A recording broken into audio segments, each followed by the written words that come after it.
Buenas tardes a todos. Estamos poniendo en marcha la última clase del programa de calidad institucional. Un poco me siento con un sabor agridulce porque no pueden estar los alumnos de la maestría. Así que para ellos se está filmando exactamente esta clase, a los 20 y pico que están allá en una semana intensiva. Tengo el honor de recibir nada más ni nada menos que al plantel más intenso, más formado de Poder Ciudadano. Está muy bien, más intenso, está muy bien. La única forma de decirlo de Poder Ciudadano, que nada más ni nada menos para mí es la ONG más importante o más señera, digamos, de Argentina. Hay otras, obviamente, pero en materia de transparencia me parece que ha marcado el rumbo. Me parece que es la ONG que se sigue distinguiendo. Y la verdad que reconozco en ellos laburantes de su oficio, porque dan batalla día a día y dan pelea y tratan de torcer el rumbo. De eso vamos a hablar hoy, un poco cómo se instala la agenda de la calidad institucional desde la sociedad civil, cómo hacen ellos para sostenerla, porque muchas veces el Estado genera dificultades, obstáculos para impedir que esa agenda se concrete. A veces son consultados, a veces no, a veces son escuchados, a veces no. Y eso es parte del tema. Así que bueno, tengo el honor de presentar acá al director ejecutivo de Poder Ciudadano, que es Pablo Secchi, quien es tan modesto que no me quiso mandar su currículum, así que digamos yo tuve que robar uno de internet. No pasa. Es licenciado en Ciencias Políticas de la Universidad de El Salvador, está maestrando en Análisis, Gestión y Derecho Electoral en la Universidad de San Martín. Ha trabajado temas de transparencia institucional y lucha contra la corrupción. Se interesa especialmente por la transparencia en el financiamiento de las campañas electorales, tema sobre el cual ha realizado diversas consultorías.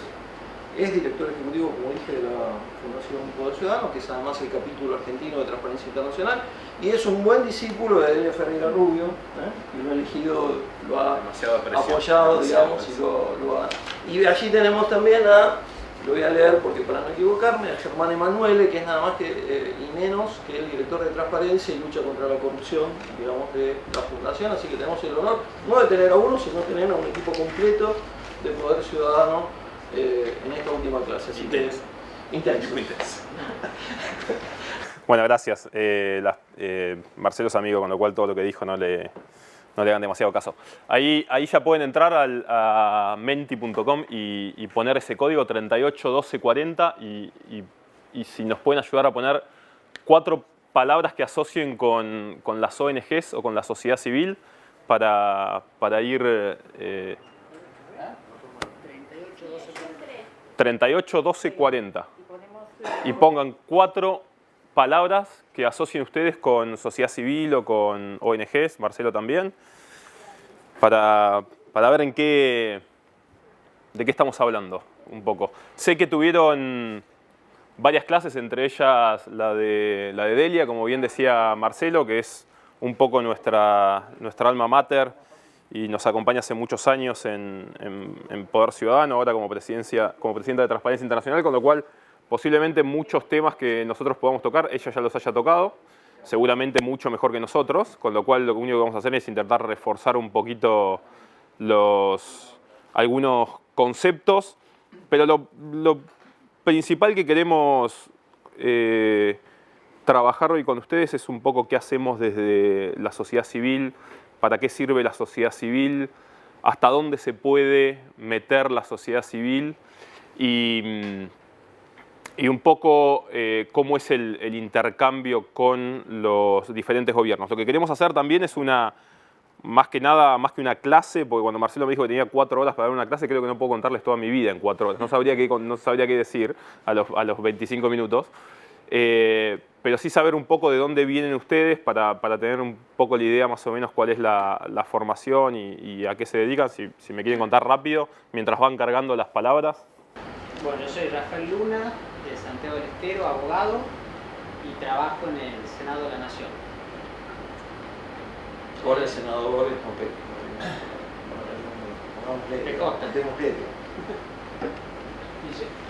Mi nombre es Pablo Caparrós, yo soy contador y trabajo actualmente en una empresa que se llama Accenture, una empresa de tecnología y consultoría en el área de finanzas. Bueno, mi nombre es Omar Basail, soy acá de Buenos Aires y ejerzo la profesión como abogado. Patricia Manusovich, abogada, trabajo en el Ministerio de Desarrollo Social, Secretaría de Economía Social y temas de ética y transparencia. ¿Tenemos alguna causa judicial? Tuvieron acceso a la información. Diego, trabajo en la Cámara Nacional Electoral, en la Oficina de Control y Fiscalización. Bien, son amigos, la cámara. Luis Santos, abogado, trabajo en la consultora de temas de calidad institucional. Camila Nagulsi, soy politóloga y trabajo en el Banco Nación en el área de integridad y transparencia. Contra ustedes sí tenemos, contra ellos tenemos juicio. Sí. Juicio, ¿no? Ya está. Sí, Sí. ya está funcionando. Ganaron. Ganó la sociedad. Analia Carrillo, contadora, trabajo en Banco Nación con ella en la misma unidad.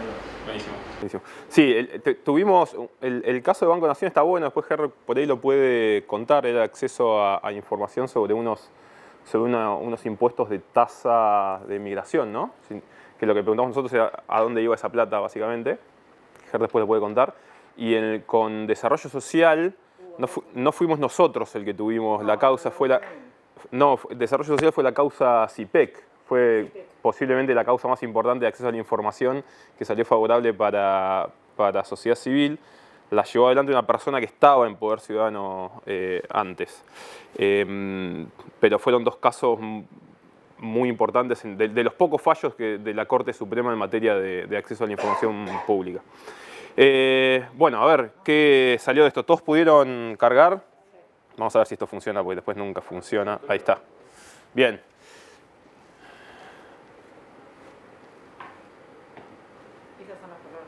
Sí, no sé por qué se mueve, pero bueno. Yo qué sé. Porque estamos enviando, me parece. Ah, ¿siguen enviando? Sí. Ah, por eso. ¿Ya están todos? Sí. Bien. Bueno, creo que un poco influenciado por nosotros, ¿no? Puede ser que haya salido transparencia y participación como las palabras que asocian a las ONGs, lo cual es bueno. Veo algunas palabras como fortalecimiento civil, apartidaria. A ver, el ideal es que las organizaciones sean apartidarias, pero no es que se dé en todos los casos, pero sí, por lo menos en las organizaciones con las cuales nosotros trabajamos o a lo que nos dedicamos es muy importante que sean apartidarias. Y está bueno que no salió algo que sale muchas veces, que lo que dicen es que no sé, organizaciones como las nuestras son apolíticas, ¿sí? Como que no participamos en política, y nosotros decimos que es todo lo contrario. Participamos en política, pero desde otro enfoque, desde otra perspectiva, pero indudablemente lo que nosotros queremos es impactar en el sistema político. Es posiblemente nuestro principal objetivo. En determinados temas, Poder Ciudadano se dedica a temas de lucha contra la corrupción, de participación ciudadana y especialmente, como habrán visto por las dos causas que mencionamos antes, en temas de acceso a la información pública, considerando el acceso a la información pública como uno de los principales derechos para garantizar esto, que es lo que más grande salió, que es la transparencia, ¿sí? el derecho de acceso a la información, de poder preguntar. Básicamente lo explicamos de una forma muy simple y nos vamos seguramente a autores que ustedes han escuchado en cualquiera de sus carreras, que son aquellos contractualistas que cuentan cómo se fue organizando la sociedad, cómo la sociedad en un principio para tener seguridad, en un principio para organizarse mejor, les dio el poder a alguien, ¿sí? Eligió a alguno de nosotros, dijo a Marcelo, bueno, vos gobernanos, y Marcelo a lo largo del tiempo se fue arrogando determinados derechos sobre los ciudadanos, y uno de esos derechos era la información que contenía, que era información nuestra, porque al fin y al cabo nosotros le dimos cierto poder para que nos administre y para que nos cuide, pero se fue quedando con cierta información. Bueno, cómo nos cuidaba, para cuidarnos necesitaba comprar patrulleros, y cuánto salían esos patrulleros ya no pasaba a ser un asunto de los ciudadanos, sino que pasaba a ser asunto de esta especie de soberano, ¿sí? Soberano, rey o dictador, lo que sea, pero que se iba arrogando la información. Y cuando pasamos a la democracia, lo que tuvimos que empezar a hacer desde la sociedad civil, cuando hablo de la sociedad civil no hablo solamente de las organizaciones de la sociedad civil, de las ONG, sino también del periodismo, por ejemplo, de los ciudadanos individuales que se movilizan, es empezar a deconstruir el poder en sí mismo, ¿sí? Porque la democracia, cuando se fue recuperando en la mayoría de los países, o en todos los países, siguió teniendo rasgos muy autoritarios, entonces hubo que ir desarmándola y el tema del acceso a la información y de la transparencia es uno de esos rasgos que tuvimos y aún, y falta mucho, todavía tenemos que ir ganando día a día para lograr que efectivamente el poder se abra totalmente y nosotros saber cómo se administra la cosa pública, qué información tienen de nosotros, cuánto nos cuesta efectivamente la democracia, que tiene un costo social, tiene un costo económico también atrás, pero principalmente cuáles son aquellas decisiones, cómo se toman y por qué se toman, es lo que garantiza el acceso a la información y es en lo que está basado la transparencia. ¿Alguien sigue respondiendo? No sé quién, porque se sigue moviendo esto, pero la transparencia es cada vez más grande, con lo cual está bueno en ese sentido. Contarles un poco cómo surge Poder Ciudadano, las organizaciones como las nuestras, un poco el modelo de nuestra organización surge a raíz de seguir el modelo de lo que fueron los organismos de derechos humanos. Al menos en Argentina, el modelo que siguen las organizaciones como la nuestra, Poder Ciudadano principalmente, allá por el año 87-88 que se fue creando y se terminó de fundar en el 89, sigue el ejemplo de los organismos de derechos humanos que durante la dictadura y siguieron post-dictadura, crearon un modelo de trabajo para garantizar ciertos derechos. Habrán escuchado los nombres de Luis Moreno Campo, Marta Ollanarte, más otros 4 individuos se juntan, principalmente se chocan, diría yo. Alguna vez se escribirá algún libro sobre ellos dos, pero chocan dos formas de reclamar por los derechos humanos y por la transparencia, principalmente por la justicia en aquel momento. Poder Ciudadano surge como una organización para trabajar específicamente temas de justicia, independencia judicial, cómo acercarle la justicia al ciudadano, de ahí el nombre Poder Ciudadano.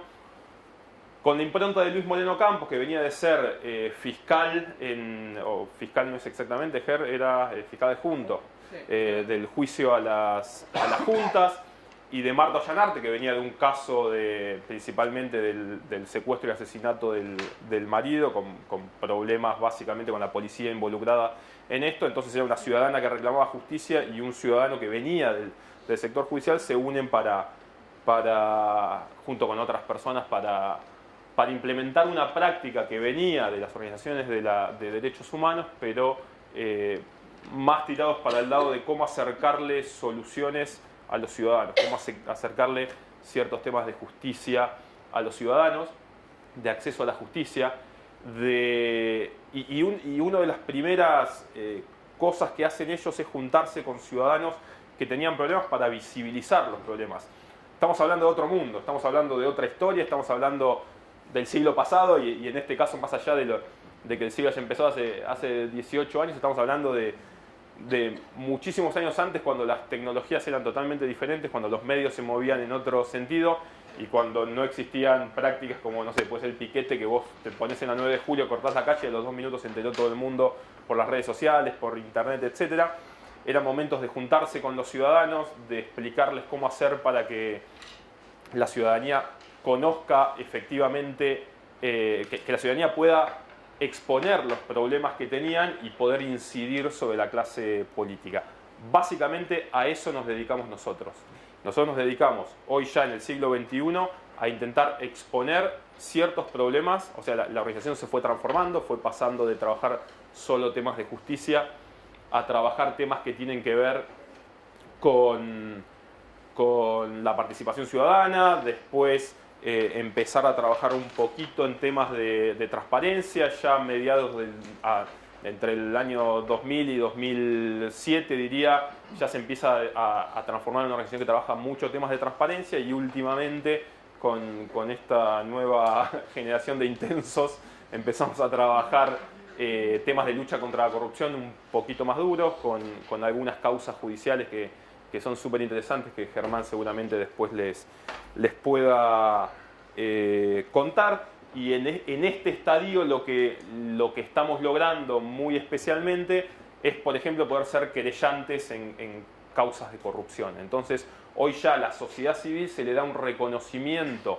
especial que antes no se podía. ¿Cómo comenzamos nosotros esta tarea cuando íbamos a hablar con un legislador? Miren, en el año 2099, 2000 aproximadamente, nosotros hicimos algo rarísimo y muy revolucionario, que fue intentar entrar al Congreso de la Nación. Había una sesión, había una reunión de comisión y Poder Ciudadano quiso ir a presenciarla. Quiso entrar y ver, de qué se trata esto, que salía en los diarios, hay reunión de comisión, la comisión, está el Congreso, pero no se sabía absolutamente nada. Y estaba prohibido que las organizaciones entren o que un ciudadano entre al Congreso de la Nación. Imagínense de ahí a poder preguntar cuánto cobra un legislador o cómo canjea sus pasajes o efectivamente por qué tomó determinada decisión. Recuerdo, porque me contaron, yo era un poco más pequeño, que no se podía entrar de ninguna forma y se terminó entrando porque el diputado Zamora, Luis Zamora en ese momento, se le plantó a un policía en la puerta y le dijo: ¿y por qué no pueden entrar los ciudadanos a una reunión de comisión? ¿Dónde está el reglamento que lo prohíba? ¿Dónde dice que no se puede entrar? Etcétera. Así logramos entrar a las comisiones. Así comenzamos nuestro primer trabajo, que se denominó el Congreso bajo la lupa, el primer trabajo relativo al Congreso de la Nación, en el cual también ganamos un amparo para conseguir las declaraciones juradas de los senadores de la Nación, senadores o diputados, senadores de la Nación. Causas judiciales que se imaginarán que tardan muchísimos años y mucho más impulsada por una organización de la sociedad civil, porque hay que ir trabajando con jueces, hay que ir trabajando con fiscales, hay que ir convenciendo, aparte de a los legisladores, a los demás poderes del Estado. Vamos a dejar un poquito aparte por ahora al Poder Judicial de la Nación, ya le vamos a entrar y le vamos a entrar específicamente. Pero ese ingreso al Congreso de la Nación, yo hoy, 18 años después, lo tomo como un hecho muy significativo. Pudimos entrar a las instituciones. Y después de entrar a esas instituciones es poder mecanizar ese ingreso, sistematizar ese ingreso a las instituciones. Logramos modificar reglamentos no nosotros solos. Cuando yo digo logramos, hablo de la sociedad civil. Muchas de las cosas las hicimos nosotros, muchas de las cosas las hicieron otras organizaciones. Pero se logró ingresar, saber cómo. El primer trabajo que hacíamos era, van los legisladores a las reuniones de comisiones en información que no se tenía. ¿Qué hacen? Salen a fumar, se quedan sentados, discuten, se ponen de acuerdo, hay valijas de dinero arriba de la mesa. Todo eso lo fuimos contando durante mucho tiempo y llegamos hoy a que hay organizaciones, no sé, como Directorio Legislativo, que específicamente trabaja temas de transparencia o temas parlamentarios del Congreso de la Nación. Y así se fueron abriendo muchos espacios. Les puedo contar también en materia de financiamiento político. En el año 99, la elección fue en el año 99, de la Rúa, 99, nosotros nos preguntábamos ya hacía tiempo cómo se financiaban las campañas electorales, que me imagino que algo habrás hablado, Marcelo, que me dijiste que hablaste del tema electoral. Y lo que hicimos ahí fue sentar a los dos, pudimos hablar con los dos candidatos, con Dualde y con De la Rúa. Yo todo esto lo leí, no estaba en ese momento. Después me especifiqué mi trabajo en financiamiento político, pero no estaba en ese momento. Entonces queríamos que nos rindan cuenta de las campañas electorales. Y se comprometieron. Entonces nos decían, ingresaron 30.000 pesos, gastamos 30.000 pesos. Esa fue la rendición de cuentas que logramos en materia de financiamiento político en el año 99. En el año 2003 logramos una ley de financiamiento político, 25.188, si no me equivoco, que estableció ciertos aspectos interesantes. En el año 2006 modificamos esa ley y logramos tener una nueva ley. En el 2009 hubo una modificación de la cual no tuvimos mucho que ver, que no fue muy buena, no porque nosotros no hayamos tenido que ver, sino porque lo que se hizo fue quitar a las empresas, que las empresas no puedan donar a las campañas electorales. Lo cual ideológicamente alguien me puede decir, es discutible, ¿sí? Si una empresa puede donar o no, pero yo les puedo decir que yo sé que el año 2007 el sector farmacéutico financió las campañas, en el año 2009 fue el sector agropecuario y 2011, 2013 y 2015 yo no sé quién financió las campañas en Argentina. con lo cual ahí hubo un retroceso importante y hoy estamos trabajando, le hicimos una propuesta al gobierno de reforma, tanto desde Poder Ciudadano como desde CIPEC y alguna organización más. Le ofrecimos, trabajamos en conjunto una reforma a la ley de financiamiento político que supuestamente el gobierno tomó, pero está por mandar al Congreso de la Nación, pero tiene algunos otros problemas en el Congreso de la Nación, con lo cual me imagino que por ahora no va a salir. Aquí hay una diputada que a veces suele venir del RAP, digamos, por ¿quién la es? propuesta, Austin, Brenda Austin. Ah, ok. Así que Ellos lo trabajaron desde RAP. Sí, refiere al proyecto. Exacto, entonces ella tuvo la amabilidad de acercarnos a un proyecto que fue acercarnos a Rosado, así que lo distribuimos también. Y además vimos, de alguna manera, el adelanto de lo que se va a proponer, o sea, Claro. que pretendía proponer, y la ley de financiamiento aprobada en Chile, digamos, que se usó en la última campaña, ¿no? Sí, la ley de financiamiento, el proyecto de ley, lo principal que toma de nuestras propuestas es el tema de que puedan volver a donar el sector privado, las personas jurídicas, que es lo más discutible y lo que posiblemente termine estancando el proyecto, porque es principalmente porque el kirchnerismo no... A ver, con razón el kirchnerismo ve que las empresas van a... o sea, el sector del PRO estaría, Cambiemos estaría más cercano al sector empresario que lo que sería... pero... Y lo otro tiene que ver con una idea que plasmamos, que es la bancarización directa de los aportes. No sé si lo contaste un poco, pero cómo funciona en la actualidad el financiamiento de las campañas cuando un partido político va y le rinde cuentas a la justicia y le dice: esta plata me la dio Marcelo, Germán y Juancito, pero no hay un registro de eso. El registro... Puede ser que Marcelo efectivamente le haya dado el dinero, pero Marcelo lo juntó de otras 5 personas, y lo que nosotros estamos proponiendo es que la bancarización sea directa. Si yo quiero donar al partido X, yo tenga que ir al banco, yo tenga que poner mi tarjeta de crédito, yo tenga que hacer desde mi cuenta la transferencia directa. Esa va a ser la principal reforma que lleva este proyecto. Perdón. ¿Cuáles son los motivos por los cuales las empresas no pueden financiar campañas? Bueno, en el año 2009 lo que hizo... A ver, los argumentos fueron que el sector privado no tenía que meterse en las campañas políticas, lo cual puede ser discutible y vos podés decir, sí, ¿por qué el sector privado?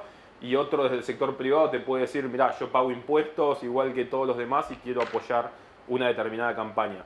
Pero después vino por una supuesta idea de reducción de la cantidad de bajar el costo de las campañas. Entonces lo que hizo el Ejecutivo fue decir, yo garantizo el ingreso a los medios de comunicación, se prohibió la compra de espacios en radio y televisión, que hasta ese momento nosotros teníamos calculado que se llevaba entre el 85 y el 90% de la campaña, era ir a comprarle a Canal 13, a Telefe o a Radio Mitre el espacio. El Estado dijo, yo reparto eso gratis, entonces ya no van a necesitar tampoco tanto dinero. Faltó un detalle, que fue que un detalle que faltó antes y falta también en este proyecto en particular, que es los gobiernos se tienen que limitar en la distribución de pauta publicitaria. Porque si no me dejas comprar espacios en televisión, me das que efectivamente y tuviera un buen efecto, por lo menos para los partidos más chicos, por lo menos te dicen los partidos de izquierda, por ejemplo, te dicen, tuvimos buenos resultados, subimos la cantidad de votos, etcétera, porque están más parejos repartidos los espacios, pero si todavía tenés al incumbente con una gran cantidad, al oficialismo con una gran cantidad de dinero de pauta publicitaria, y lo que se declara en gastos de una campaña son 250 millones de pesos, y por el otro lado tenés que efectivamente el Ejecutivo te dice gasté 2.000 millones en pauta publicitaria, es esto que dice la gente de CIPEC, la cancha inclinada, ¿sí? Como que estás jugando un partido de fútbol, pero los que juegan de aquel lado les resulta más fácil llegar al arco que los que tienen que subir. El otro tema es el uso del efectivo, que es vergonzoso en las campañas políticas, ¿no? Adquiere dimensiones inusuales en Argentina, ¿no? Así que el proyecto de bancarización es más que bienvenido. Sí, porque se prohíbe el efectivo básicamente, esto de que vos no sabes de dónde salió el dinero, entonces llegás con una bolsa al banco y le decís este dinero lo donó Marcelo, y Marcelo lo sacó de las empresas o de los ciudadanos. Hay un tope, límite. Sí, pero eso es raro. Hay límites, pero los límites son bastante altos, ¿sí? Se van definiendo cada campaña, pero son límites muy altos para los ciudadanos y para las empresas. ¿Por qué digo para las empresas? Porque ustedes van a decir, dijiste que no se podía donar para las empresas. Las empresas no pueden donar para la campaña. Ahora, ¿la campaña cuánto dura? La campaña dura un mes. Todo el momento previo pueden donar a los partidos deberían utilizarla para temas de formación interna, etcétera, pero está claro que lo usan. Ustedes lo pueden haber visto en el caso de Cambiemos, hubo un caso muy claro que ellos organizaron cenas de recaudación de fondos. Cuando ellos llaman a esa cena de recaudación de fondos ya estaban cometiendo un delito. Y ellos lo sabían, pero la justicia un poco se hace... A ver, acá hay algo como que cuando miramos los números de las rendiciones de cuenta, miramos hasta ahí. Hasta la sociedad civil también mira hasta ahí. Entonces yo hago un informe cuando terminan las campañas electorales en materia de financiamiento y digo, bueno, Cambiemos gastó 120 millones, el FPV gastó 200 millones, cuando la realidad es que eso es el mínimo que gastaron y es lo que declaran porque es lo que pueden justificar. Entonces se daba un desfasaje en el cual los partidos políticos consiguen mucho dinero. El problema no es conseguir dinero, el problema lo tiene el contador. El contador que tiene que blanquear ese dinero y decir de dónde salió. Esa es la brecha que nosotros tenemos que romper cuando hablamos de financiamiento político. Acá yo les contaba, digamos, que en las cenas, yo hablaba de las cenas, en la cena, por ejemplo, de Cambiemos, yo fui testigo de las mesas vacías que pagó Odebrecht, ¿no? Y eso fue, digamos, una conducta que se repitió no solo, digamos, en el financiamiento del oficialismo, sino de otras agrupaciones, ¿no? Y ese dinero no se declaró, nunca se declaró. La 26571, además del contador, introduce al responsable económico financiero también. Sí, el problema que tenemos ahí es que... Esperen que estoy intentando poner esto grande. Bueno, que los responsables son cualquier persona. Entonces, si no me equivoco, la responsable de Cambiemos era una jubilada desconocida y los responsables generalmente son cualquier persona, que además las sanciones son muy bajas para esa persona. No hay sanción, la ley de financiamiento no muerde y la ley de financiamiento en Argentina nunca va a morder, porque son los propios partidos los que se tienen que autorregular. Entonces, lo que pasaba era que si vos no podés sancionar a las autoridades del partido, no podés sancionar a los candidatos, que sería ideal. El problema que tenés en Argentina es que no hay candidaturas individuales, con lo cual tampoco los candidatos juntan plata para sí mismos, sino que hay una sola bolsa para todos. Y es otra de las cosas que hay que no me quiero meter mucho en el tema de financiamiento, que es mi tema, y nos vamos a embarrar mucho. Pero el gran problema en materia de financiamiento entonces es que no hay forma de castigar, los partidos lo aprendieron, y si vas a ver los responsables políticos, vos me decís, bueno, ¿quién es el responsable político del Frente para la Victoria? ¿No? Y ustedes me van a empezar a decir, bueno, Cristina Kirchner, no, Agustín Rossi, no sé, Pichetto, no. Es un señor que no lo van a conocer seguramente, salvo que estén trabajando en el partido. Lo mismo en Cambiemos y lo mismo en los demás partidos. Entonces la sanción llega posiblemente para Germán y los partidos políticos pagan lo que tienen que pagar y las multas, por eso decía que no muerde la ley, la multa de lo que tienen que pagar los partidos políticos efectivamente se pone en la ecuación de campaña. Entonces, mira, vamos a cometer este ilícito, la multa va a ser muy baja, va a ser esta y no nos preocupa demasiado. Hoy tenemos, respecto a 2015, o sea, la campaña presidencial, ningún balance de los partidos políticos fue aprobado por la justicia electoral. Esto genera un problema enorme porque el año que viene hay elecciones y no puede haber elecciones si no hay partidos políticos desinhibidos en ese sentido. Algunos de los comentarios que ya se están empezando a escuchar tienen que ver con que la reforma de la normativa, una de las patas para poder reformar y la negociación para poder reformar la ley es que se declare una amnistía con respecto a 2015. Algo que es un horror visto desde el punto de vista de la transparencia y la lucha contra la corrupción, pero que ya se hizo en la ciudad de Buenos Aires. Vos, Marcelo, no sé si te acordás, algunos años atrás se hizo una amnistía respecto a los partidos políticos. Lo que dicen, bueno, a partir de ahora vamos a ser transparentes, pero lo que pasó para atrás... Ahora, la finalidad ¿cuál sería? ¿Conocer los intereses a los que puede responder un determinado partido o equiparar la situación de los partidos? Porque lo cierto es que lo que te permite esto es conocer los intereses privados que hay entre partido y a quién responde, pero por otro lado también podemos decir que equipara la situación de los minoritarios. Sí, a ver, lo que buscás es generar equidad en la competencia primero. ¿Sí? Vos lo que necesitas es reglas de juego claras y que todos puedan competir con un cierto, por eso alguien habló de los topes hace un rato, pero hay una inequidad muy grande en cuanto a acceso a los recursos. Para eso fue espectacular, sí, la ley de 2009 en cuanto a poner a todos los partidos más o menos con la misma cantidad de recursos, pero... A ver, no tienen la misma cantidad de recursos, se le da a los partidos políticos de acuerdo, una parte en forma igualitaria, una parte de acuerdo al resultado de la última elección para la misma categoría que está en juego, ¿sí? Pero todos más o menos tienen acceso a los medios de comunicación y a dinero en forma equitativa. Entonces lo que se busca es eso por el otro lado. Por el otro lado, lo que vos bien decías es el voto informado, ¿sí? Que es otra de las cosas a las cuales nosotros nos dedicamos hace mucho tiempo. Y el voto informado es esto, saber quién está atrás de las campañas, o sea, quién sabía... A ver, es algo que todavía no se logra hacer, ¿sí? Porque generalmente algo muy bueno que tiene la ley argentina es, en diferencia a otras, es que tiene un informe previo de campaña.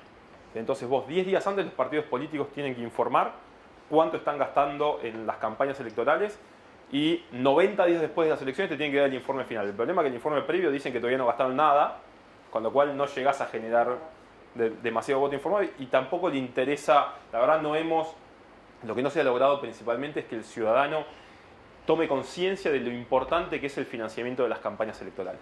Sí, sí, volviendo al tema de la 26215, que es la ley de financiamiento originaria, que en su artículo 9 creo que habla de que se va a destinar un 20% para el desenvolvimiento institucional, que de ese 20%, el artículo 12, tiene que destinar un 30% para jóvenes. capacitar menores de 30 años de formación política y demás. Por lo general eso no sucede a veces y no pueden rendir fondos. Yo estoy entendiendo que hay una malversación de caudal público, por lo tanto hay un delito ahí, tiene que haber un responsable. Porque lo va a penar con el artículo 65 que darle el 50% de la próxima repartición. Y es algo que está mal, es muy flexible la ley. Lo que primero es... Si queremos hacer algo serio debería ser más rígido. Primero es cómo se justifica eso, ¿no? Porque cómo haces para justificar que vos gastaste en jóvenes. Porque yo te puedo decir también, mira, puse carteles en la calle que iban destinados a, y anda a comprobarlo si podés.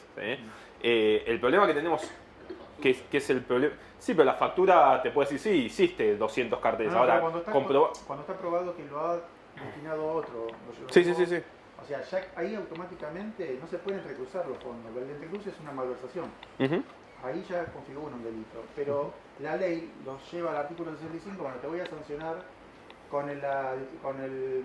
voy a dar el 50% de lo que te correspondería en la próxima repartición. Es muy flexible la ley. Sí, lo terminan apelando y no termina sucediendo tampoco eso. Miren, el informe de campaña de la campaña de Cristina Kirchner del año 2007 todavía no está aprobado. Fue el famoso, esto que yo les decía que habían participado principalmente las farmacéuticas y ahí estuvo metido el triple asesinato de General Rodríguez. Con lo cual, Servini de Curía dijo ahí, hasta que no se solucione esta causa, yo no voy a dar por cerrado este informe porque uno o dos de los asesinados habían sido donantes de campaña. Con lo cual, incluso vos podés seguir castigando. ¿Por qué alianza se presentó Cristina? Bueno, sabemos porque el Frente para la Victoria tuvo, si querés, determinado... Pero ya el año pasado no se presentó. El año pasado se presentó Unidad Ciudadana, con lo cual ya ¿a quién estás castigando 11 años después de una campaña electoral?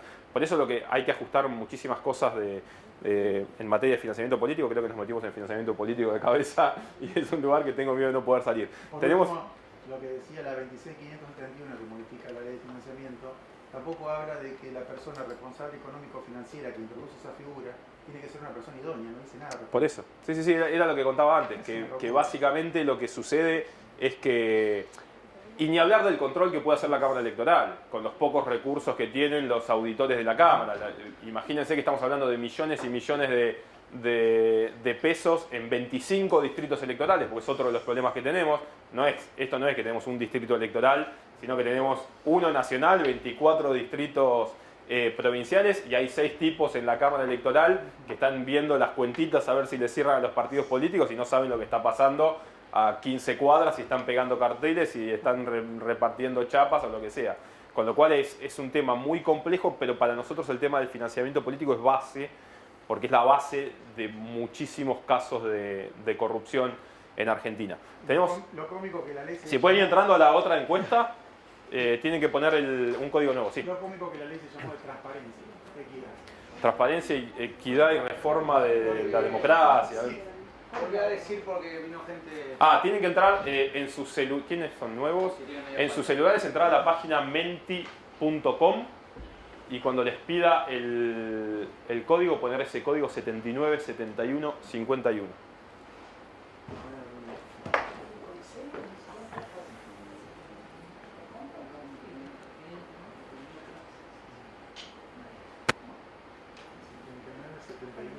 ...797151. Y este me parece que tienen que ponerle la intensidad que le quieren dar. Del 0 al 10, valorar cada punto con el dedito. Para si alguien no tiene celular touch. Me imagino que... ¿Pero es lo que uno interpreta que pasa en la realidad o lo No, la importancia que para ustedes personal. tiene que tener, digamos... Obviamente no me pongan todos, que tiene que ser súper importante, sino cuál sería la ponderación que le van dando. Se va viendo, este no lo escondí. Se ve que no. No, ya está.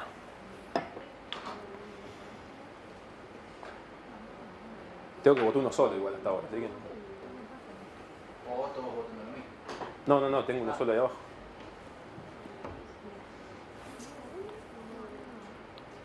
Y alguien que quiere mucho las ONG aparte.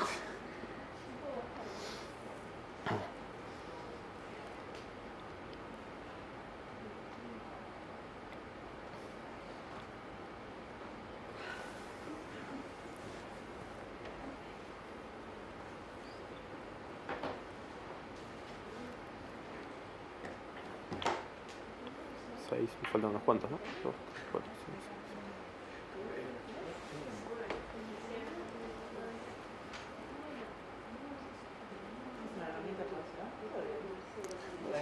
Vamos a decir que sí. Nada. No, si les quieren les cuento la verdad, la usa mi esposa para dar clase en el colegio. Pero me parece muy útil y hay un montón de gráficos para utilizar, está bueno para... Generalmente falla porque no tenés internet, se te cae internet. 11, ¿cuántos son? 2, 3, 4, 5, 6, 7, 12. Me faltan 2. Pero bueno, vamos viendo los resultados. Gracias porque nos dieron a las ONGs mucho peso, con lo cual nos pone muy contentos.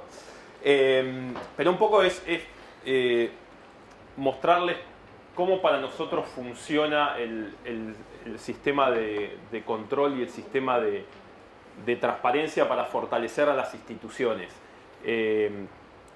Nosotros a lo largo de nuestra historia y a cualquier organización de la sociedad civil, imagínense ahí cuando quisimos entrar en el Congreso hace 18 años atrás, y muchas veces es lo mismo ahora, lo que te preguntan es, ¿cuál es la pregunta que se imaginan que nos hacen alguien que no nos quiere mucho? ¿Para qué viene? ¿Quién los manda? ¿A quién representa? Ahí está, es más, ¿a ustedes quién los eligió? ¿A quién representan o a ustedes quién los eligió? Y la respuesta a la cual después de varios años llegamos es nadie. No nos eligió nadie, no representamos a nadie, somos un ciudadano más, pero con una ínfula de conocer demasiado nuestros derechos y saber hasta dónde podemos exigirle al Estado. Lo que hacemos nosotros lo podría hacer un solo ciudadano, la diferencia es que es una organización con cierta historia, entonces te respetan un poquitito más.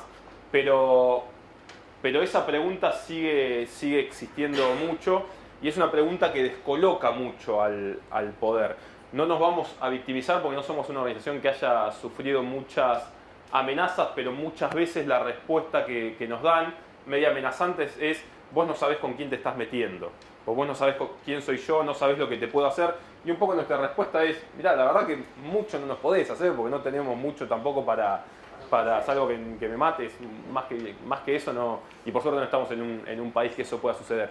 Pero sí, a ver, lo que yo veo es que las organizaciones de la sociedad civil, y me extraña un poco que haya quedado atrás los medios de comunicación, porque para mí los medios de comunicación hoy son los...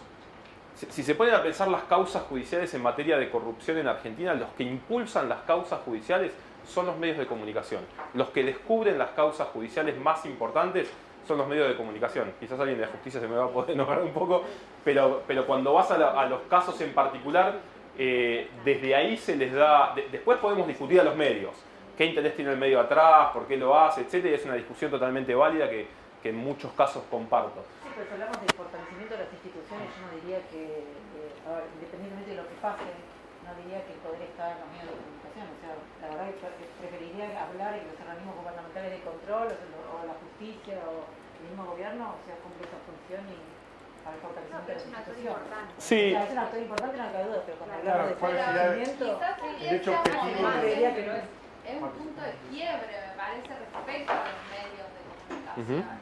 Yo no vengo del palo y justo estoy leyendo un libro que es la biografía de Katharine Graham, que fue la dueña y editora del Post durante Watergate, y antes de Watergate fue los papeles del Pentágono, cuando salió la película. Yo, a ver, nunca fui tan consciente de la importancia del rol de los medios de comunicación, pero quizás eso era en un contexto en el cual ellos tenían quizás el monopolio de la comunicación. Entonces yo comparo eso con lo que pasa un poco ahora y digo, wow, cómo se han devaluado. Estamos en una época en que han perdido credibilidad, en que han perdido el monopolio también de la noticia, de la información, con las redes sociales, las fake news. O sea, me es inevitable comparar y quizás eso refleja un poco que están pasando por un momento de muy mala prensa o muy... El poderío todo lo conocemos, el cuarto poder. O sea, Sí, a ver, comparto que han perdido poder principalmente por la existencia de las redes, pero me parece que son los que finalmente... A ver, me parece que todavía son los que finalmente, digamos, juntan la información y encarrilan un poco la discusión. Lo que no quiere decir que si no está la foto del Ni Una Menos en la tapa de Clarín o La Nación, el Ni Una Menos no se conoce igual. Pero un poco los que terminan canalizando la discusión siguen de alguna forma siendo los medios de comunicación. Si vos pensás Clarín, ¿sí? Bueno, Clarín, más allá de lo que cada uno piense de Clarín, es el medio en español más leído del mundo. Es a la página de internet del mundo en español que más gente entra. El poder que tiene todavía es enorme en ese sentido, con lo cual son todavía canalizadores. Está buenísimo que hay muchísimas voces, en algún momento se va a tener que reordenar esto por el tema de las fake news, etcétera, pero siguen teniendo un peso muy importante. Posiblemente la herramienta esta de los gráficos está muy bueno y las preguntas, que es lo que hacemos nosotros, no esté tan bien redactada en particular, pero sí lo que queríamos mostrar acá, obviamente, si me haces elegir algo de todo esto, si hay 100% de justicia, todo lo demás no importa, ¿sí? Eso está claro. Pero está bueno cómo se pondera. Está buenísimo el tema de los organismos gubernamentales de control, que Germán, que me va a reemplazar en breves minutos, también puede contar nuestra interacción con ellos y qué sabemos de ellos, porque nosotros, por ejemplo, hace años que no logramos acceder a los informes de la Sindicatura de la Nación y de la Ciudad, porque pasaron a ser secretos en determinado momento. Logramos ingresar después de una batalla judicial con el gobierno de la ciudad, básicamente por acceso a la información, porque no nos querían dar los informes. Logramos acceder a una determinada cantidad de informes, pero ellos creen que son papeles de trabajo, que no los tienen que compartir. Pero con la normativa de transparencia activa, todos los organismos están obligados a publicar, por ejemplo, los informes de auditoría de la UAI, de la Secretaría UAI, porque es un tema. Sí. A ver, el informe que dicen internamente es que es secreto, que no son reservados. O Sí, sea, la ley- yo lo recibo por medio de usted adentro, pero son reservados. Si te lo piden, decís son reservados, es para el auditado, sos vos. Tú estás auditando un convenio, no es para publicar. La ley obliga, o por lo menos lo que dice es, Lo dice. en el capítulo de transparencia activa, tanto las auditorías internas como externas. O sea, cada organismo debería publicar su informe de la UAI, más si tiene informe de sindicatura o de auditoría. ¿Alguien lo publicó? No. No, nadie. Bueno, ahí... Luis, ¿querías hacer Sí, una pregunta? perdón. Quedó vieja, pero bueno. No, dale, perdón, te salté yo. No, con relación al tema de la legitimación de las ONG, en realidad es decir, una a favor, una en contra. Dale. Una a favor es un sustrato constitucional del 42 del cual se puede enganchar la teoría. Ha habido una situación bastante particular a buena hora porque ocupan un lugar vacío, pero lo cierto es que es un poco raro que la ONG tenga más legitimación activa en el control de las instituciones, por poner un capítulo de la transparencia, que un ciudadano titular de la soberanía. Pero bienvenido que esté. ¿Pero por qué más? Porque un ciudadano va, se presenta y lo rechaza. Si no tiene un soporte normativo que diga que puede, como en ejercicio del derecho de acceso a información pública reconocido legislativamente, no hay. Los ciudadanos rebotan. Yo contesto pedidos de información de estudiantes. No, pero el pedido de información. A ver, una cosa es la práctica y otra cosa es la norma. La norma nos garantiza a todos. Buena hora la norma, porque los jueces trabajan con normas. Es decir, juran por la Constitución, pero después quedan apretados por normas. Es decir, es la brújula, parecen no tener criterio democrático o republicano por fuera de lo que dicen las normas. Es decir, si apelaran a principios constitucionales tienen para escribir lo que quieran, ahí hay un margen de maniobra importante. Lo cierto es que si uno mide las interacciones positivas de ONG, tienen más permeabilidad que las de ciudadanos. Está clarísimo, está clarísimo. Revisa los anales de jurisprudencia, salvo algunos abogados que terminaron siendo amigos de los camaristas en la cátedra de Derecho Administrativo del Beltrán Gambier, por ejemplo, que ha conseguido cosas en años luz, como vos decías, que todo era más difícil antes.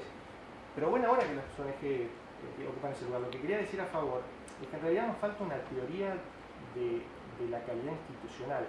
Si tuviéramos una teoría general de la calidad institucional, si las universidades trabajaran una teoría, sobran argumentos para que cualquiera, ONG o no ONG, sociedad organizada o ciudadano individual, pueda defender el sistema institucional. Sí, a mí me parece que es un ejercicio que hay que ir mejorándolo paso a paso. Nosotros, como vos bien decís, nosotros es mucho más fácil, y esto es algo que nosotros trabajamos, no lo medimos sistemáticamente, pero hacemos a veces algunos ejercicios, de qué pasa si nosotros mandamos un pedido de información y lo manda mi mamá, ¿sí? Sin que sepa que es mi mamá. Y ahí se nota mucho la diferencia, ¿sí? de cómo la sociedad civil le contestan. Pero vamos, a ver, tenemos algunos casos en Ciudad de Buenos Aires, que es contra quien más tenemos litigiosidad nosotros, ciudadanos que han pedido información y no se la han dado, entonces ahí vamos nosotros y los patrocinamos jurídicamente. Tenemos un par de casos con sistemas de vigilancia, etcétera, en la Ciudad de Buenos Aires. En otros capítulos. Hay ley de acceso a la información, sí, exacto. Calidad institucional, penetrar como ustedes, querer entrar al Congreso. Sí. Folio esa situación, hoy en situaciones vigentes, que vivieron ustedes en el Congreso, si es un ciudadano el que va. Sí, comparto, totalmente. El standing, lo rebotan. Sí, lo que pasa es que esto no es un camino que vos vas avanzando y no es una pelea. Esto es que avanzás y retrocedés, ¿sí? Especialmente con ciertas instituciones. Vos a nosotros nos pasa con el Congreso de trabajar temas de transparencia. Miren, yo lo que me acuerdo cuando yo entré a Poder Ciudadano, le demandábamos y llegamos a algún tipo de trabajo con Scioli cuando era presidente del Senado de la Nación. O sea, cuando era vicepresidente de Néstor Kirchner. Había algo llamado el Plan de Fortalecimiento Institucional del Senado. Hicimos 4 pasos. Un día Scioli se fue, dimos 4 pasos para atrás. A Cobos yo logré sacarle un pedido de información hace unos años sobre este famoso canje de pasaje que tenían los legisladores, que ahora se reformó, vamos a decir, que no se reformó demasiado. Y el tipo me entregó, yo dije, voy la última semana del tipo como vicepresidente de la Nación, peleado con Cristina Kirchner, y le pedí el canje de pasaje. El tipo me hizo así y me dijo, tomá, acá tenés toda la información. Fui a los 6 meses, cuando ella se había ido y había asumido Vudú, no me dieron absolutamente nada. Entonces, no es que vos le ganás a la institución, listo, ya tenemos el derecho de acceso a la información. Ciudad de Buenos Aires, creo que Germán puede contar varios casos de Ciudad de Buenos Aires, cómo se ha avanzado en determinadas cosas, y les cuento un caso puntual, Sindicatura de la Nación que les contaba. Nosotros le pedimos, el primer pedido 2010, 11 y 12, 13, 14, 15, sí, 10, 11 y 12. Le pedimos informes de Sindicatura de la Nación de 2010, 2011 y 2012. No nos lo dan, nos da un fallo contrario, si no me equivoco, primera instancia, Cámara nos da la razón. apela, yo no soy abogado, perdón por la falta de palabrerío de abogado, apelan y bueno, mientras la tiene ahí el Superior Tribunal de Justicia, empezamos una conversación con la Ciudad de Buenos Aires que para mí fue de lo más divertido y traumático que tuvo, porque me peleé con muchos amigos que antes trabajaban en sociedad civil y ahora trabajan en el Estado de la ciudad. Me dicen, bueno, me junto con un alto funcionario y me dice, vos decidís la política de transparencia, que el Poder Ciudadano decida la política de transparencia de acá para adelante en el gobierno de la Ciudad de Buenos Aires. Pero para atrás nada. Fue una negociación que llegamos hasta ese punto. Yo tenía algunas personas de mi consejo de administración que decía, es una buena propuesta, tenemos la posibilidad de reformar, y teníamos dos intensos sentados en la mesa que lo miramos y le dijimos, nosotros queremos la información para atrás porque queremos saber qué hay acá. Nosotros habíamos pedido esa información por el mero hecho de saber si nos contestaban o no. ¿Sí? No teníamos ningún otro tipo de dato que querríamos de eso. Le dijimos que información 2010, 11 y 12, si no me equivoco, puede ser 11, 12 y 13, algo por el estilo. ¿Qué información hay? Los informes de sindicatura es absolutamente todo. Sindicatura de la ciudad es todo. Te dicen, hiciste una escuela, los clavos que pusiste los compraste en forma directa y tendrías que haber hecho una licitación. Es control interno. Control interno. Pero hablando de esto de cuándo se avanza y cuándo no. Llega al Tribunal Superior, está ahí la causa 2 años, creo, algo por el estilo en total. Y el Tribunal Superior, según entendemos nosotros, les dijo, miren, les voy a fallar en contra y les van a tener que entregar información. Mejor háganla por las buenas. Entonces el gobierno de la ciudad pone 50 personas a revisar informe por informe, me sé los nombres de las 50 personas que sentaron a trabajar y nos entregan los informes de sindicatura. Cuando nos están entregando esos informes, nosotros les pedimos 2013, 2014 y 2015. Y ustedes dicen, bueno, si ya ganaron la justicia, ya se lo terminaron, ¿ya les habrán entregado? No. Ahora nos entregaron, ¿no? Nos entregaron la semana pasada, después de otro año y medio de estar litigando, de vuelta que la justicia diga que los tienen que entregar, con lo cual, imagínate si va un ciudadano hoy a pedir los informes de sindicatura. ¿Te hago una pregunta, Pablo? Sí. ¿Qué control ese grupo de gente que designaron?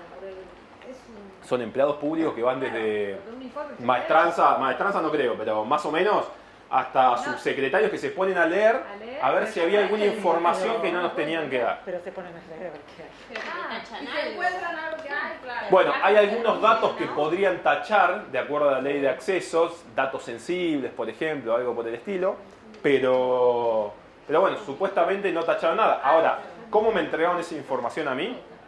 ¿Me entregaron cuántas? 15, 12, 11 cajas así de información en papel, que yo la tengo ahí, la tenemos ahí en la oficina de Germán. Hecha por computadora e impresa. Hecha por computadora, y cuando vos le vas a pedir, dámelo dámelo en soporte electrónico, dicen, no lo tenemos en soporte electrónico. Y le digo, pero escuchame, esto no está escrito a máquina, vos tenés que tener guardado en algún lugar.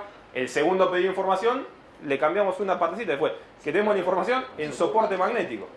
Y ahí nos entregaron un CD, esta vez, en ese soporte. ¿Y AGN se los da? Los de AGN son públicos, los informes. Por eso publican.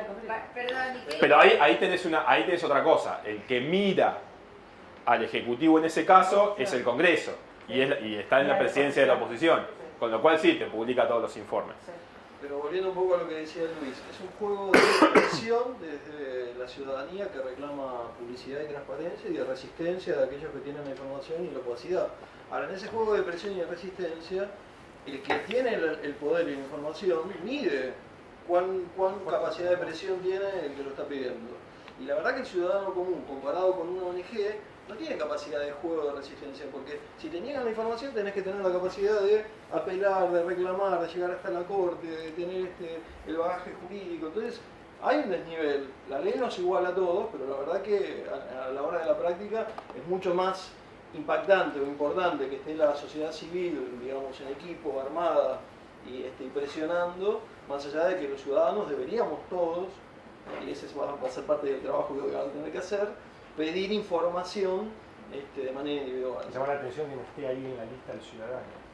Cuando en un trabajo de ustedes que nos mandaron, uno de los capítulos, el primero, es como una de las Un opciones, reclamo chicos, como ciudadano. una Sí, de sí, las claro. opciones. Claro, Bueno, ahí lo le tenés. faltó Sí, tiene que ver un poco con lo que vos mencionabas. No vemos que sea un actor que esté involucrado. A ver, inciden, hoy las redes sociales ayudan mucho más. Nosotros tenemos los loquitos, le decimos nosotros, pero en el buen sentido de la palabra, estos tipos que desde las redes sociales cambian ciertas cosas y logran presionar y te presentan. Los tipos van solos y te piden un abogado o se pagan un abogado y demandan. Está bueno, se puede agregar. Yo limpié la encuesta y vamos a cambiar la pregunta, porque se me acaba de ocurrir. Olvídense de esa pregunta y pongan ustedes cómo ven a estas instituciones. Si quieren, saquen a ONGs o pónganle un número neutral, pero cómo los ven actualmente en materia de eficacia en esta temática. ¿Se entiende? ¿Cuál es el mismo código entramos? Entran con este mismo código, 79 71 51. Espero que funcione. Si no... Sí, la resetí. En términos de eficacia de cada uno. En eficacia de cada uno, en materia de fortalecimiento de instituciones, en materia de aportar a tener una democracia más sólida, si quieren. Aportar, no los resultados que tenemos. Aportar, lo que aportan. Lo que aportan en este momento, ¿sí? Y sí, está vinculado a los resultados que tenemos, claramente. ¿Se entiende? Sí. por acción. Por acción, por lo que hacen en este... Por lo que logran, a veces los exceden. No, por lo que hacen, por lo que hacen. Si ustedes me dicen, mira, la justicia está haciendo todo lo que puede en materia de... La anterior era el esquema ideal de cómo... Exacto. Esto es lo que tenemos. Y esto es lo que tenemos.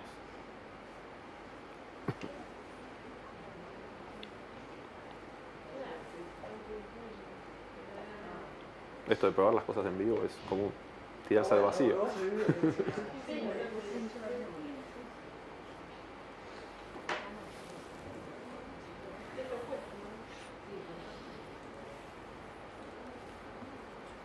Aclaremos también, con relación a los medios de comunicación, Sí. que nuestro sistema constitucional fueron pensados como un elemento central del control Sí, claro. y de la transparencia, Ujú. pero era otra prensa la que estaba pensado como jugando una prensa un poco más pura. Hoy los mismos periodistas, incluso los mediáticos que han logrado importantes impactos en el nivel de corrupción, como ven ahora también te dicen que lo pueden sostener en la medida que eso mide rating, si no mide rating. Claramente. Es un poco intermitente. Sí. ¿No? Diría es un socio estratégico, no es un socio cultural. Sí. Sí, tiene sus vaivenes también. Y es complejo sostener porque, a ver, como vos bien decís, no es un actor puro del sistema, porque no es un actor único, tampoco es parecido a lo del ciudadano. Digamos, puede haber un periodista que avance con determinados temas, pero trabaja en una empresa, esa empresa recibe fondos del Estado y esa empresa tiene un determinado dueño que piensa ideológicamente determinada cosa también.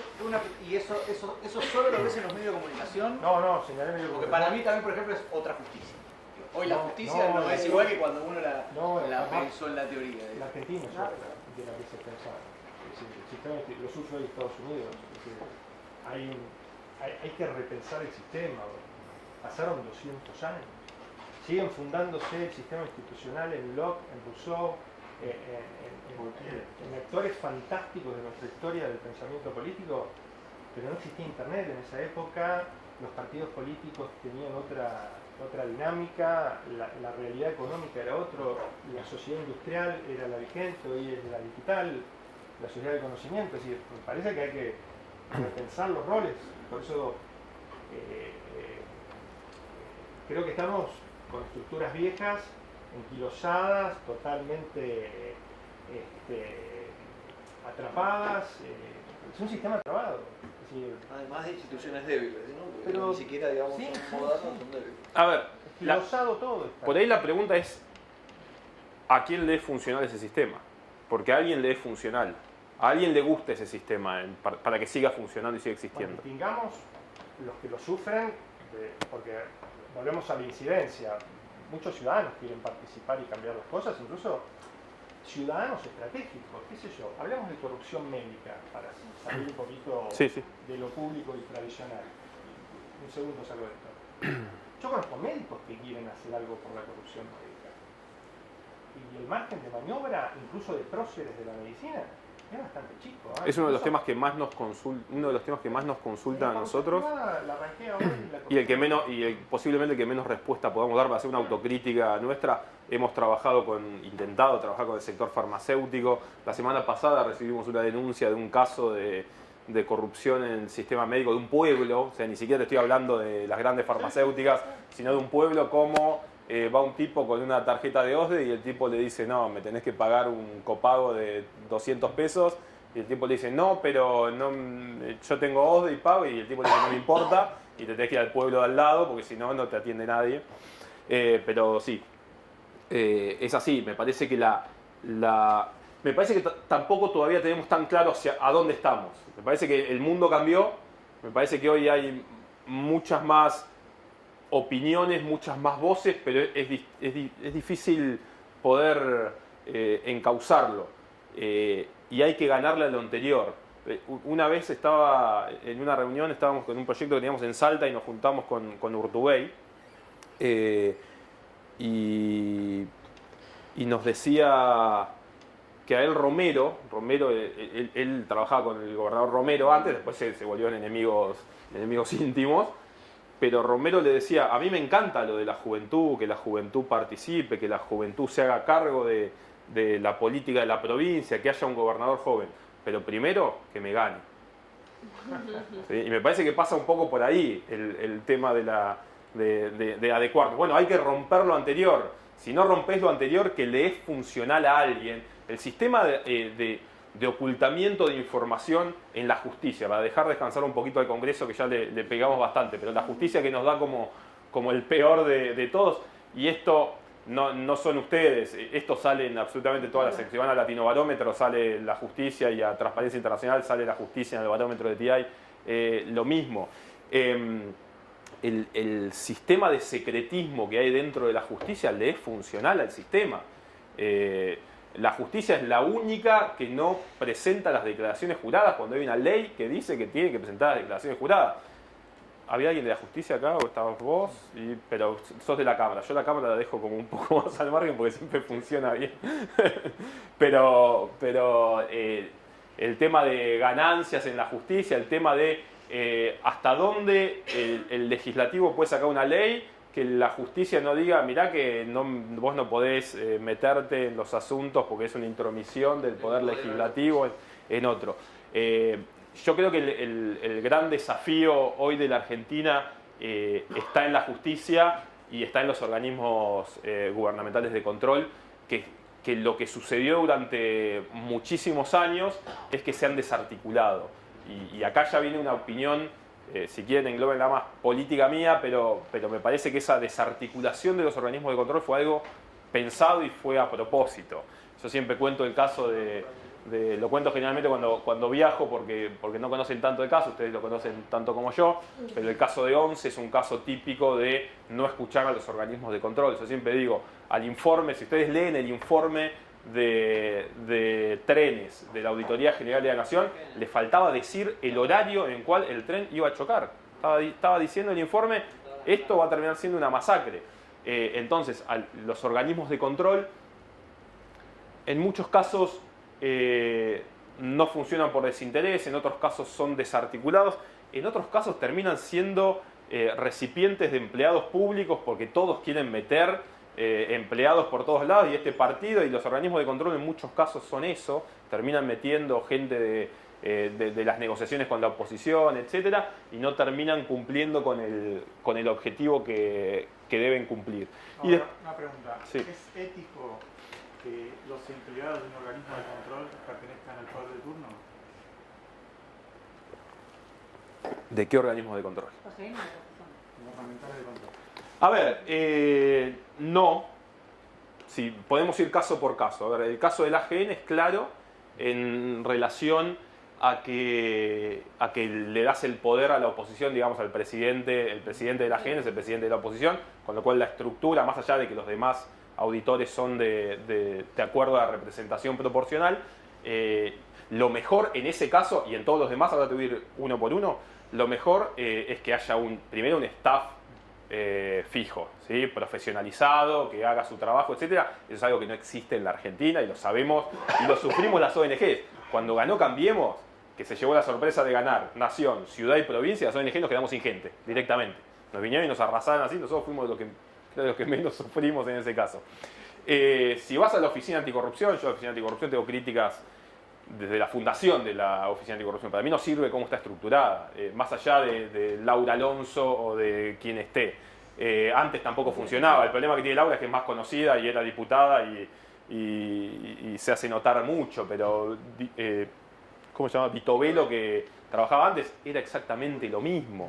Entonces, y la Oficina Anticorrupción tiene dos funciones. Si yo te tengo que hacer un análisis actual de la Oficina Anticorrupción, tiene una función de recomendar políticas públicas para el presidente, que yo creo que es eso lo hace bien, ¿sí? que trabajó en la ley de ética pública, trabajó en la ley de acceso, ahora supuestamente va a salir la nueva ley de ética pública con todo el tema de conflicto de intereses, y por otro lado tiene algo de control, y nunca un diputado, un tipo que fue una señora que fue diputada de este presidente puede ir a controlarlo, no tiene ningún tipo de sentido. El problema es de Macri, el problema de Laura Alonso, no, el problema es cómo se concibió a la Oficina Anticorrupción. Si vos me preguntás a mí, y acá posiblemente, no sé si Germán está de acuerdo conmigo, o puede sonar feo y no salgamos a decir lo que es lo que estoy diciendo yo hago desaparecer la Oficina Anticorrupción. No tiene sentido la existencia de la Oficina Anticorrupción. Está dentro del Ministerio de Justicia, en algún momento estuvo en la jefatura de gabinete, pero no importa dónde está, es lo mismo. Vos tenés una Procuraduría de Investigaciones Administrativas en la justicia que en el Ministerio Público, que tiene la función que, si yo les pregunto a ustedes, posiblemente algunos de ustedes sepan quién es esa persona, pero muchos no, y si salimos acá a la calle, nadie sabe cómo se llama el procurador de la PIA, y ese tipo tiene un rol muchísimo más importante que Laura Alonso en la Oficina Anticorrupción. ¿Cuál fue el principal problema de la Oficina Anticorrupción? Que nació con un nombre, Oficina Anticorrupción. Y vos decís, viene Rambo con una ametralladora a sacar a los corruptos, y no tiene capacidad de hacerlo, no muerde tampoco, como hablamos de la ley de financiamiento. No tiene capacidad de... La provincia, para no crear una oficina anticorrupción, crearon una oficina de fortalecimiento institucional, la OFI, digamos, de cambiar, por lo menos que la diferencia de cambiarle el nombre, digamos. Yo creo que la Oficina Anticorrupción, cuando asume Laura Alonso, que me imagino todos saben que fue directora ejecutiva nuestra, para que quede claro, ella de alguna forma intentó darle un matiz poniéndole ese, porque ella en realidad es secretaria de Ética y Transparencia, como que esa parte estaría buenísima, que esa secretaría se dedique específicamente a recomendar políticas de transparencia, está buenísimo. Macri elige a un secretario que lo ayuda a pensar cómo ser más transparente, buenísimo. Ahora, que esa persona pueda controlar es una ridiculez, no lo va a hacer, no se va a meter contra su propio gobierno. O sea, ayer o anteayer estaban las fotos de la campaña a favor de la despenalización del aborto, y estaban los funcionarios de Cambiemos y estaba Laura Alonso sacándose la foto. O sea, o sos gobierno o controlás al gobierno. No se puede hacer las dos cosas en particular. Pero, y lo demás lo mismo, con la CIGEM pasó algo muy parecido cuando estaba la mujer de Debido. O sea, la mujer de Debido lo tenía que controlar a Debido y tenía que hacer informes en contra de su cartera sobre si malversaba fondos o si gastaba. Es una ridiculez que no tiene sentido tampoco, con lo cual es lo mismo. Pero en Argentina se mira muy poco a los organismos de control. Y me parece que está buenísimo que esto salga así, porque son los dos, tanto la justicia como los organismos gubernamentales de control, son los dos donde nosotros estamos poniendo mucho empeño y estamos mirando mucho. El estudio de integridad de la OCDE también fortalece mucho los organismos. ¿Cómo? El estudio de integridad de la OCDE propone fortalecer muchísimo la también. Bueno, ahí te entran cómo ayudan los organismos internacionales, ¿sí? Y los organismos o las prácticas, y ahí este gobierno es un gobierno que mira mucho hacia afuera en ese sentido, ¿sí? Le importa mucho, me imagino, por su interés del ingreso de inversiones, etcétera, pero la OCDE es uno de los actores a donde apunta, y algunas de las reformas normativas en materias de transparencia han tenido que ver con el intento de ingreso de Argentina a la OCDE, principalmente la sanción de la Ley de Responsabilidad Penal de las Personas Jurídicas, que fue un pedido específico de la OCDE, también el ingreso de Argentina a lo que fue el Open Government Partnership, el OGP, Alianza para el Gobierno Abierto, también es un mensaje hacia afuera. Mi opinión es que hay mucho marketing en materia de transparencia a este gobierno, pero le falta plasmar en realidad muchas cosas. Y esto lo vemos específicamente con el gobierno de la Ciudad de Buenos Aires, que también publicita mucho de participar de espacios, de hacer campañas, etcétera, pero cuando metes un poquito el dedo en la llaga es más complejo. Insisto que nos falta una teoría de la calidad institucional y en eso por ahí la responsabilidad social de la academia es la deudora de eso. Es decir, hacemos las cosas porque lo dice la OCDE, hacemos las cosas porque lo dice la Corte Interamericana de Derechos Humanos, hacemos las cosas porque se estrella un tren, es decir, somos absolutamente reactivos, somos absolutamente testimoniales, tratamos de entrar en un checklist, pero falta una teoría, nos falta desde los constitucionalistas una teoría de la calidad institucional desde los cuales los jueces, que son los que después bajan el martillo para decir es correcto o no es correcto, hágalo, no hágalo, debió hacerlo o no lo hizo, tengan letras. Máximo cuando estos muchachos no hacen las cosas si no está escrita en un libro por un OPE del derecho constitucional o no está en una ley. Estamos, con la buena de Dios, esperando que una ONG intervenga, que un periodista, alguno se juegue algún riesgo importante lo haga, o una diputada termine con custodia, etc. Es decir, creo que nos falta un sistema. Sí, yo hablo mucho de... A ver si puedo... No, perdón, no quiero sacarte con esto. No, está bien. La idea es esa, ir... En consecuencia.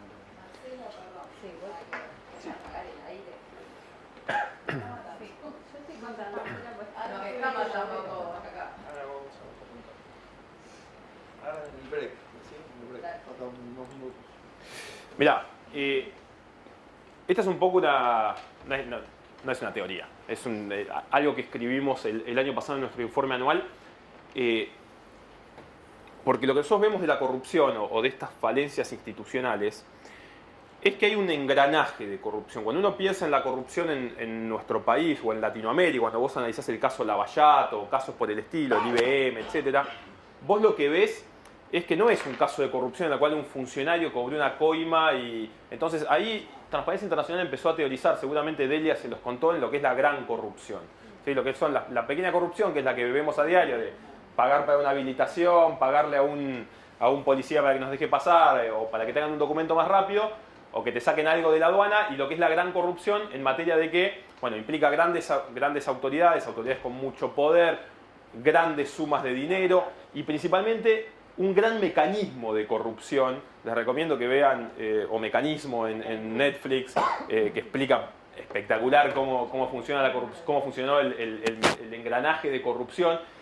Y lo que nosotros decimos es, si nosotros no tenemos un engranaje de corrupción desde el otro lado para controlarlo, te la ganan. Vos con un fiscal solo, por más que sea el fiscal más ponderado y transparente del mundo, no vas a solucionar nada. Con una oficina anticorrupción, por más que pongas a, no sé, al héroe del héroe, nos hablaba exacto, vos con un héroe, el héroe sirve, a ver, quiero ver cómo termina el caso brasilero, que más o menos tiene un héroe ahí, pero no estoy entendiendo bien hacia dónde va Brasil, porque van a terminar todos en cana y no sé quién va a surgir ahí, pero bueno, es un caso para ir mirando. En Italia terminó mal, ¿sí?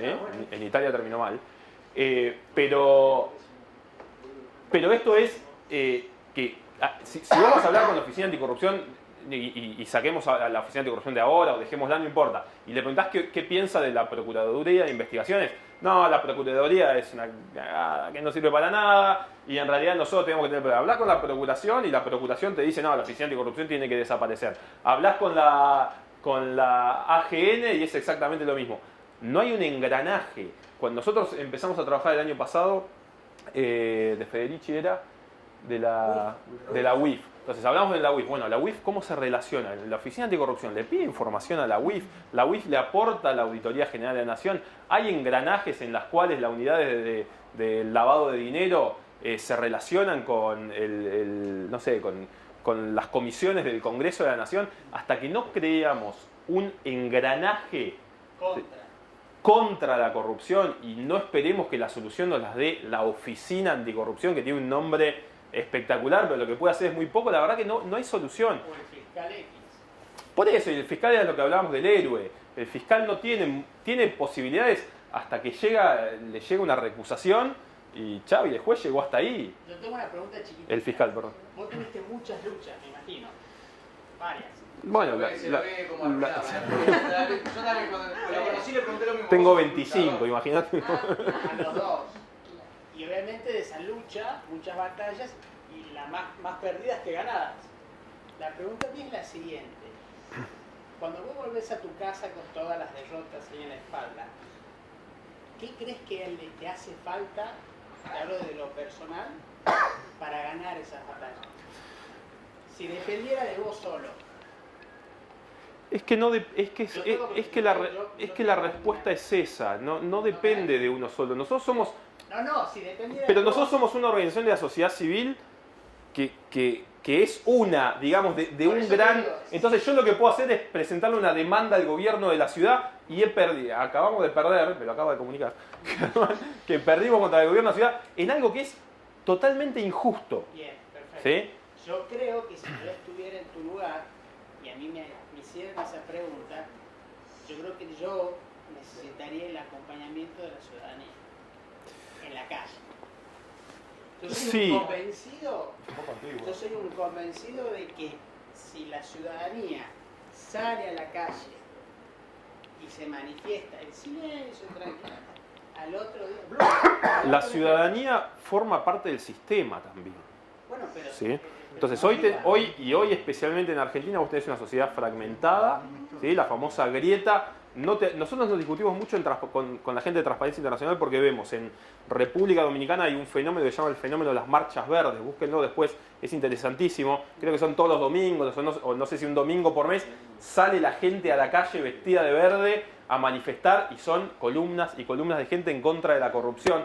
En Brasil se dio algo en contra del sistema político, se han dado otros casos en particular. Lo que tenemos acá es una sociedad fragmentada y todo politizado, ¿sí? Y es muy difícil hoy irle a pedir al ciudadano, porque el ciudadano se fija, estamos hablando en contra de Cristina, estamos hablando en contra de Macri, y dependiendo en contra de quién sea, se va y el otro anula la discusión. A mí me parece que lo que falta es esto. A mí lo que me falta cuando hago eso es, obviamente, el otro día estaba escribiendo un artículo sobre esto para la gente de Cívicus. Decía, para mí mi tema es el más importante. ¿Sí? Obviamente que tendría que estar en la tapa de los diarios. Ahora te vienen los de Farn o los de Greenpeace y te dicen, no, mirá, tu tema, si no tenemos un mundo sustentable, no es tan importante. Te vienen los de derechos humanos y te dicen, sin derechos humanos no vas a tener ni un mundo sustentable, ni vas a tener lucha contra la corrupción. Entonces somos muchos actores que estamos intentando meter en la agenda, y lo mejor es la interacción. ¿Sí? Esta es la interacción que yo le pido al Estado, ¿sí? Que se haga de nuevas tecnologías también, que es el otro punto. Hoy las nuevas tecnologías ayudan a controlar la corrupción y hay muy buenas herramientas en ese sentido. Hoy hay tuiteros en redes sociales que te leen, los deben haber visto, te leen el boletín oficial todos los días. Y vos te dicen, se gastaron 50 millones en que... ayer había salido una nota en Telenoche, me parece, que habían gastado 1,5 millones de pesos en un pueblito de, no sé si era Formosa, Salta, Tucumán, para poner una hamaca y un tobogán. 1,5 millones de pesos. En el Chaco. Entonces, y hoy hay ciudadanos que te sacan esa información. Ahora, lo que yo estoy intentando romperme la cabeza es, bueno, ¿qué hacemos con toda esta información que tenemos? Porque no entra toda, y los que no responden son los de la justicia tampoco. Yo me sumo un poco a lo que decía Rafa. ¿Cuál es, o sea, para vos, una doble pregunta? ¿Qué pensás del ciudadano hoy actualmente como miembro de la sociedad, que debería, o sea, como miembro activo de la sociedad, y cómo sería el ciudadano ideal para vos? Yo lo que pienso es que estamos en una época en la cual nos indignamos por todo, eso sí, o sea, alguien tira un dato, o sea, ese dato lo encontrás en Twitter, lo retuiteaste, indignaste, lo mencionaste, a los 5 minutos te indignaste por otra cosa, te olvidaste de la plaza. Otra cosa, en esta época en la cual tenemos poca atención, poca lectura, no sé, vos de repente pones informes a disposición de los ciudadanos, o sea, hacen un laburo increíble y por ahí te encontrás con que no te leen un informe, No sé, hay un desinterés, entonces digo, ¿cómo ves vos hoy al ciudadano y cómo sería para vos el ciudadano ideal? Te hago un paréntesis antes de responderte eso. Nosotros casi ya no escribimos informes. porque no nos sirve. No O sea, lo lee. tenemos nuestro informe anual que intentamos teorizar un poco en la materia, pero ya informes de... Hoy un tuit nuestro le llega a, no sé, 25.000 personas. Tenemos 30.000 seguidores en las redes sociales, 30.000 personas en las redes sociales. Un informe te lo lee Marcelo, alguno de ustedes si les interesa el tema. Si es algo electoral lo va a leer él porque le interesa el tema, pero no tiene sentido. Ahora, respecto... Es para reservar de información que uno recibe. Claro, es paradójico que en el momento de más apertura de información, más transparencia... Bueno, pero lo que pasa es que tener mucha información también es contraproducente. Ahora, cuando vos me preguntás qué espero del ciudadano, te puedo ser contradictorio en la respuesta. La pregunta mía es notita, Vanessa. ¿Sabemos ser ciudadanos? Bueno, el tema es... a ver, la primera respuesta más polémica que te voy a dar es... ¿Qué se le puede exigir a un tipo que porque en este país, si vos me decís... Me viene alguien de Finlandia y me va a decir, no es así como vos decís, pero Finlandia que tiene los problemas solucionados, que... Por eso, entonces vos le vas a pedir a un tipo que tiene los problemas solucionados, que no se levanta a las 5 de la mañana para ir a laburar y vuelve a las 12 de la noche, que además se preocupe por lo que pasa en el país, está perfecto, te lo entiendo. Ahora, yo no sé hasta dónde le podemos exigir al ciudadano correcto, al ciudadano que paga sus impuestos, al ciudadano que no hace nada. Además le pedimos un plus para que aquellos que los representan, volvamos a lo que dijimos antes, aquellos a cuales le dimos el poder para que nos simplifiquen las cosas, todavía los tenemos que controlar y es más complejo. Ahora, ¿qué me gustaría? Por supuesto que me gustaría un ciudadano movilizado. Ahora, al ciudadano movilizado vos le tenés que dar respuestas desde acá. El ciudadano movilizado por sí mismo lo que puede hacer es, se moviliza, grita, empieza a tirar piedras, te prende fuego el Congreso de la Nación, te prende fuego tribunales. Hasta ahí llegó. Que se vayan todos y quién vuelve y vuelven los mismos o otros o más o menos. Entonces, está bien, los ciudadanos se tienen que activar, pero hay que darles respuestas desde acá, porque si no el ciudadano se frustra. Cuando vos me preguntabas, ¿yo qué hago? Y yo el día que volvemos frustrados y a las puteadas, porque ya no lo tomamos personal esto. En un momento decimos, che, no puede ser a ver, con publicidad oficial les cuento el último caso antes de ir al corte. Pedimos cuánto gasta en publicidad oficial el gobierno de la ciudad.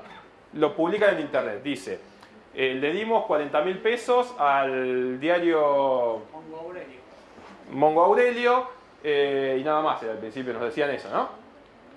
Sí, grandes carteles.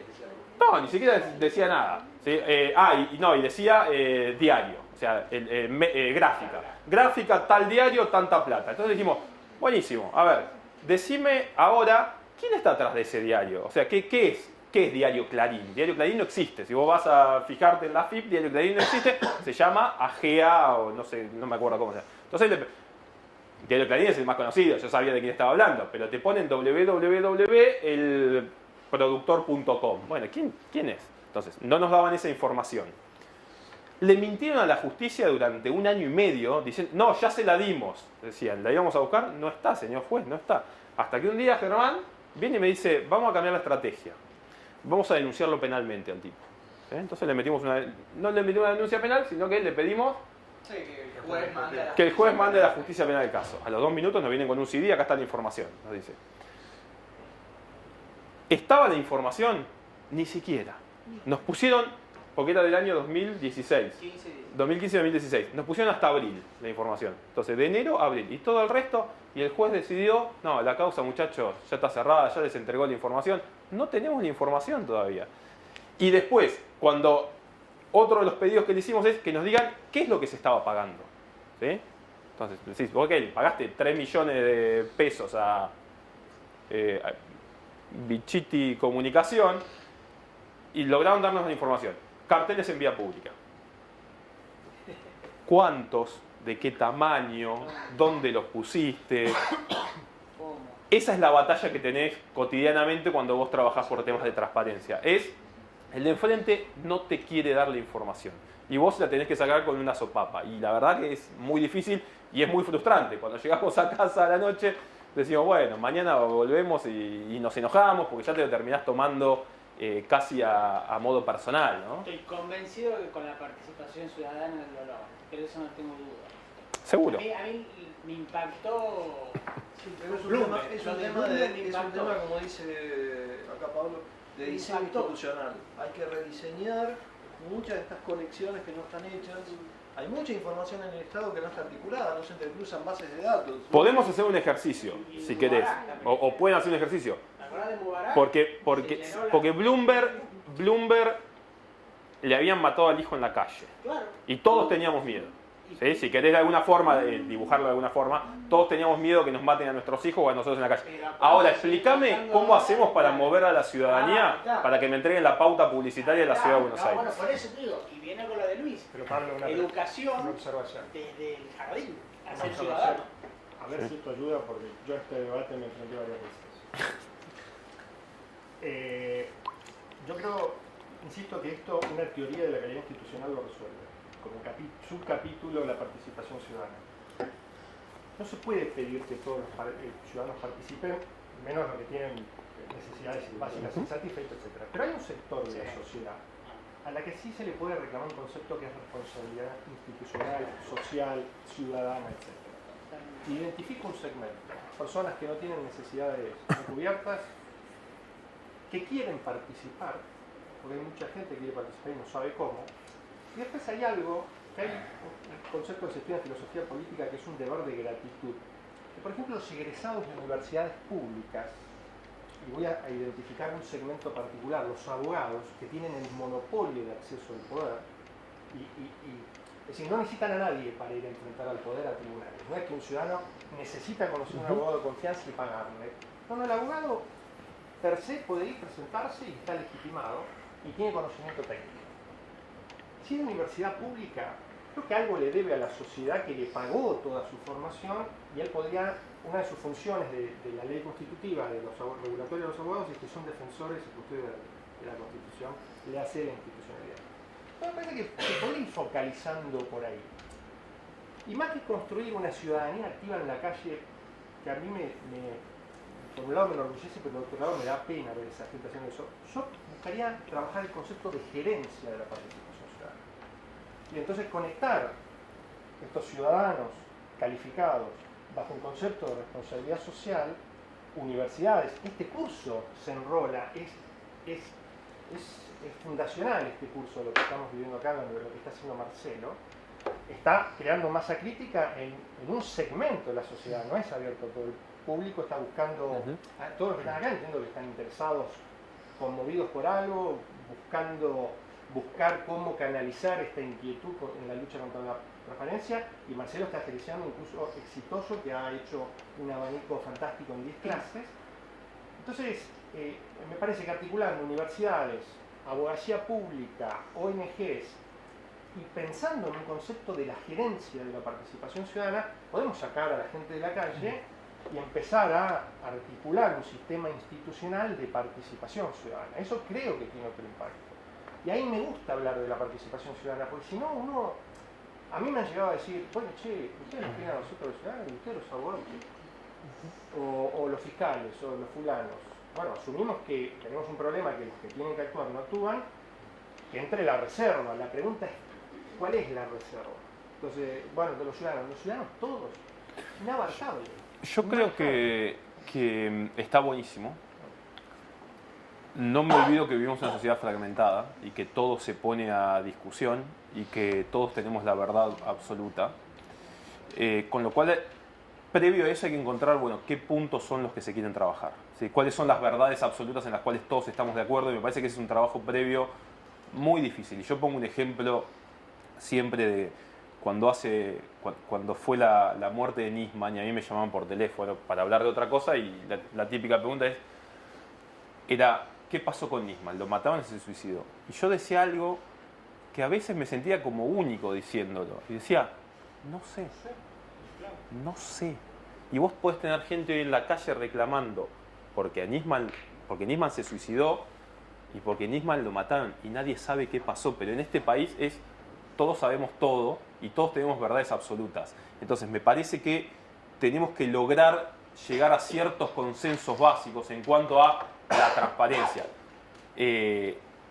Si la justicia avanza en contra de Cristina Kirchner, tenés una gran parte de la sociedad que dice está bien, tiene que ir presa, etc. Sin tener ningún fundamento y conocimiento penal, ni de las causas, ni nada. Y como del otro lado tenés gente que te dice, no tiene que ir presa porque los hoteles no sé qué, y tampoco tiene ningún conocimiento de la causa. La verdad que es muy difícil. Pero no enrolemos eso de toda la parte. No. Te pongo algunos ejemplos sobre, bueno, ¿qué necesitamos? Mirá, nosotros trabajamos en contra de una reforma de la ley de ética pública hace algunos años atrás, que era el de las declaraciones juradas.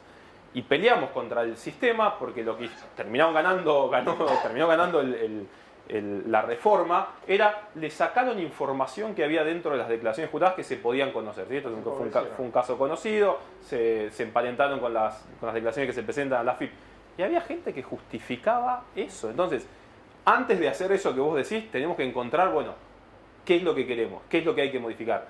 La ley de ética pública, el sistema de declaraciones juradas, el comportamiento de los jueces, cómo elegimos a los jueces. Todos quieren cambiar el sistema de jueces. Todos dicen, este Consejo de la Magistratura no sirve. Cambiemos, decía, este sistema de la magistratura no sirve. ¿Hasta cuándo? Hasta que tuvo mayoría en el sistema de la...